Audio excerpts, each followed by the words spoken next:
તેના મારું નામ ઈશિતાબેન સચિનભાઈ પ્રજાપતિ છે. હું એક કાગડો અને હરણની વાર્તા કહું છું. એક મસ્ત મજાનું જંગલ હતું. એ જંગલમાં હરણ અને કાગડો બે રોજ પાણી પીવા જતા અને રોજ ચરવા જતા. અને એક દાડ હરણ એકલું જતું રહ્યું જંગલમાં ખાવા. અને પછી એ બે જોડે એક લડાઈ થઈ.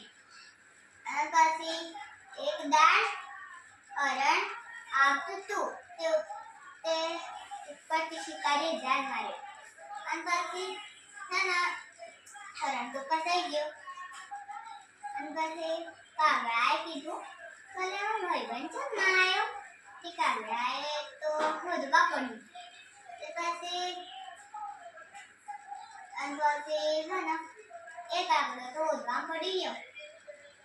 અને પછી એ કાગડો શોધવા પડી ગયો એટલે હરણને જાળ માર્યો. આ કાગડાને જાળ માર્યો. અને પછી કાગડો તો ત્યાં જતો એવું. અને પછી એ હરણે કીધું કે ભાઈ હું તો ફસાઈ ગયો.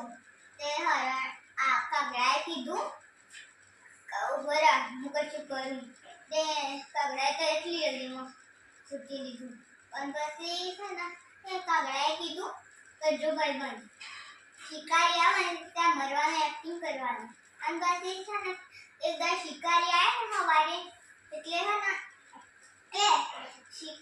તે કાગડો તો ક્યાં હતું તે પછી પેલા શિકારીએ કીધું કે એ મરી ગઈ છે આખી રાત. અને પછી તો જાળ કાઢતો હતો તે કૌવા તો કા કા કરીને ડરી ગયો.